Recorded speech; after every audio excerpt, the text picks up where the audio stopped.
পবিত্র ঈদুল ফিতরের 10টি সুন্নাহ সম্পর্কে আজকে আমরা জানতে পারবো।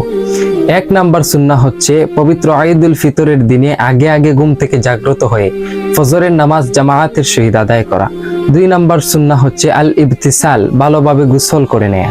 3 নাম্বার সুন্নাহ হচ্ছে লুবসু আহসানি সিয়াব, নিজের পোশাকাদির মধ্যে সবচেয়ে উত্তম যে পোশাকটি আছে সেই পোশাকটি পরিধান করা। যখন পোশাকটি পরিধান করে নেবেন তখন এই দোয়াটি পড়ে নেবেন, আলহামদুলিল্লাহিল্লাযী কাসানি হাযাস সাওবা ওয়া রাযাকানিহি মিন গায়রি হাওলিন মিন্নি ওয়ালা কুওয়া। 4 নাম্বার সুন্নাহ হচ্ছে আত-তাতিব ওয়াত তাযিন, নিজেকে সুগন্ধি ব্যবহার করা। 5 নাম্বার সুন্নাহ হচ্ছে বেজুর সংখ্যক খেজুর খেয়ে নেয়া। 6 নাম্বার সুন্নাহ হচ্ছে তাকবীর দিতে দিতে ঈদগাহে গমন করা। 7 নাম্বার সুন্নাহ হচ্ছে ইমাম সাহেবের পিছনে ঈদুল ফিতরের 2 রাকাত নামাজ আদায় করা। 8 নাম্বার সুন্নাহ হচ্ছে মনোযোগ সহকারে খুতবা শোনা। 9 নাম্বার সুন্নাহ হচ্ছে অভিবাদন বিনিময় করা, মুসাফা মুআনাকা, কুলাহকুলি করা।